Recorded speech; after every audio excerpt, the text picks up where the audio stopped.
Shalom Bapak Ibu Saudara-saudari yang dikasihi dan mengasihi Tuhan. Kita sungguh bersyukur untuk berkat Tuhan di dalam kehidupan kita sampai saat ini. Mari kita datang kepada Tuhan. Tuhan, terima kasih.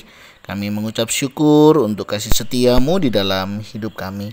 Kami mau serahkan hidup kami ke dalam tangan-Mu. Kiranya Tuhan pimpin sertai dan biarlah kami hidup seturut dengan kehendak-Mu. Sebentar kami akan membaca dan merenungkan firman-Mu. Berfirmanlah dan biarlah kami mengerti apa yang menjadi kehendak-Mu untuk kami lakukan dalam hidup kami. Kami berdoa di dalam nama Tuhan Yesus Kristus. Haleluya. Amin. Ku rindu setiap waktu hidup di kebenaran-Mu, bukan dengan kuatku, namun karena Roh-Mu. Yesus, Kau yang ku pegang teguh. Ayat firman Tuhan hari ini terambil dari Injil Matius pasal ke-17 ayat 24 hingga ayat yang ke-27.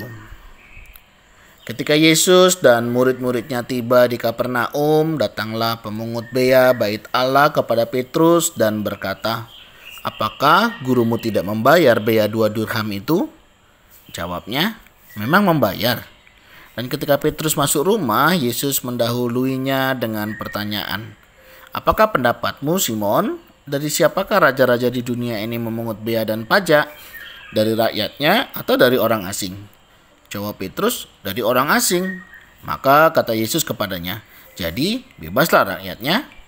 Tetapi supaya jangan kita menjadi batu sandungan bagi mereka, pergilah memancing ke danau, dan ikan pertama yang kau pancing, tangkaplah dan bukalah mulutnya. Maka engkau akan menemukan mata uang 4 dirham di dalamnya. Ambillah itu dan bayarkanlah kepada mereka, bagiku dan bagimu juga." Amin. Demikianlah firman Tuhan, mari kita merenungkannya. Bapak Ibu Saudara yang terkasih di dalam Tuhan, di dalam kehidupan ini, orang Kristen itu ibarat ikan di dalam akuarium. Maksudnya apa? Maksudnya adalah begini. Kalau ikan di dalam akuarium itu biasanya dilihat, diperhatikan dari berbagai sudut, ya. Bisa dilihat dari atas, bisa dilihat dari kanan, kiri, ya. Kalau bawah kayaknya nggak bisa, ya, karena pasti tertutup. Nah, tapi yang jelas bahwa kehidupan orang Kristen seperti ikan di dalam akuarium, pengertiannya adalah kita itu selalu dilihat dari berbagai sudut, ya.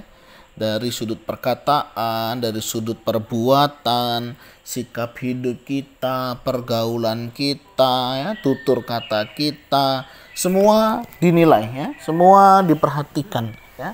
Kayak manalah kehidupan orang Kristen itu yang sebenarnya. Sehingga tidak heran, ya, walaupun kita sudah hidup dalam tanda petik, ya, lebih baik begitu, tetap ada hal-hal yang masih dinilai, dipandang tidak baik, ya, karena kita dilihatnya dari berbagai sudut. Nah, memang kita harus mengakui bahwa kita terkadang masih ada titik lemah yang mungkin juga masih menjadi pergumulan di dalam kehidupan kita. Sehingga muncullah sebuah kalimat, ya, bagaimana kita bisa menjadi batu sandungan buat orang lain. Meskipun kita tidak tahu standar daripada batu sandungan buat orang lain itu apa. Karena apa? Karena setiap orang tentunya memiliki standar masing-masing ketika berbicara tentang batu sandungan. Nah, tetapi hari ini kita mau belajar sebagaimana firman Tuhan katakan, tetapi supaya jangan kita menjadi batu sandungan.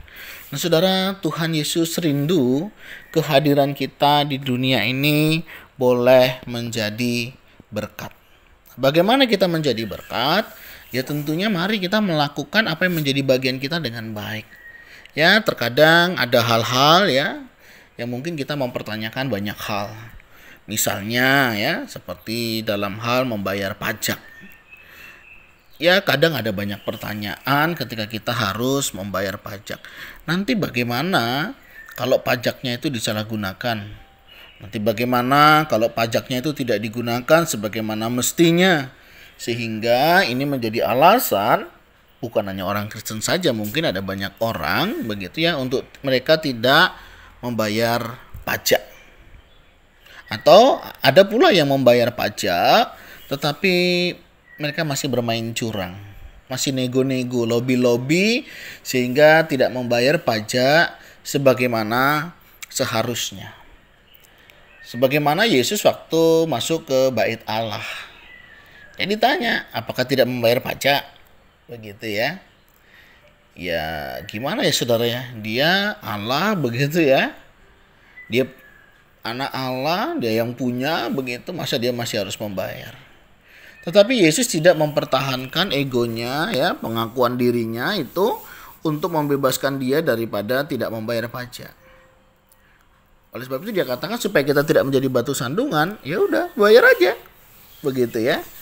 Dan bagi Yesus ini bukanlah sesuatu hal yang harus diperdebatkan ya, menjadi sesuatu yang menyulitkan diri sendiri. Dan menarik di sini satu pelajaran bagaimana Petrus mendapatkan sebuah pelajaran yang menarik ya.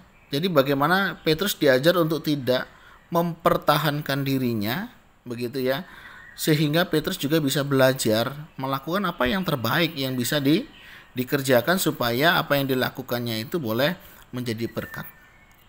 Petrus diajar untuk tidak perlu khawatir ya, untuk dia tidak perlu mempertahankan dirinya, untuk dia tidak melakukan pembayaran pajak itu, karena tadi Petrus juga sempat bertanya, haruskah membayarnya? Nah, di sini Petrus diajak untuk melihat ya satu pekerjaan Tuhan, di mana ketika dia merendahkan hatinya, merendahkan egonya, Tuhan bukakan jalan ya. Dengan dia disuruh mancing ikan pertama, di sana dia akan mendapatkan koin itu, dan benar. Mereka akhirnya mendapatkan dan mereka bisa membayar pajak itu. Nah, dari sini kita menemukan sebuah pelajaran apa? Ketika kita mau taat, kita mau tunduk kepada Tuhan, termasuk kepada aturan-aturan pemerintah, kita diajak juga melihat bagaimana Tuhan juga menyediakan. Beberapa kesaksian yang saya dengar begitu ya saudara, orang-orang yang perusahaan khususnya mereka yang setia, taat, membayar pajak, mereka nggak rugi, justru mereka semakin diberkati. Dan di sana kita melihat bagaimana kesaksian anak-anak Tuhan ketika mereka juga mendukung pemerintah, mereka taat sebagai anak Tuhan, hidup mereka juga diberkati, tidak kurang, ya, tidak mengalami kekurangan. Justru Tuhan juga yang memelihara kehidupan mereka. Nah, yang kedua yang kita pelajari, kita menemukan bahwa bagaimana seharusnya kita anak-anak Tuhan memberi contoh, memberi teladan yang baik di dalam kehidupan ini, sehingga kehadiran kita, kehidupan kita tidak menjadi batu sandungan. Saya tidak tahu saudara apa yang menjadi batu sandungan dari kita ya, buat orang-orang yang ada di sekitar kita. Tapi coba kita perlu juga memperhatikan perkataan kita. Bagaimana kita memberi jawab kepada orang lain? Apakah jawaban kita menjadi berkat atau justru ya perkataan yang menyakitkan? Bagaimana sikap kita memperhatikan orang lain? Apakah kita sering membuang muka, tidak peduli kepada orang ya? Yang seringkali orang bisa sakit hati dengan sikap hidup kita. Nah iya, wong Kristen rajin ibadah, rajin baca firman Tuhan, lah kok sikap hidupnya kayak gitu? Saudara, berapa kali kita mendengar hal-hal yang seperti ini dalam kehidupan keseharian kita? Sangat sering bukan? Karena apa? Karena setiap orang punya penilaian. Mereka tidak mengetahui apa yang sebenarnya terjadi. Kadang orang hanya melihat sepintas saja tanpa mereka memahami apa yang sebenarnya sedang terjadi di dalam diri kita. Nah saudara, hal ini mengingatkan kita bagaimana setiap kita tetap menjaga sikap, perkataan, tutur kata kita ya. Kadang kita juga agak lihat, lah iya loh, sombong man, lewat ya gak negur, gak apa. Dan bisa jadi dia sedang terburu-buru, dia sedang tidak melihat kita, sehingga waktu kita tegur di jalan, ya Mungkin karena tidak melihat ya saudara. Seringkali hal itu juga bisa menjadi batu sandungan buat orang lain. Nah mari saudara, dari hal ini kita belajar.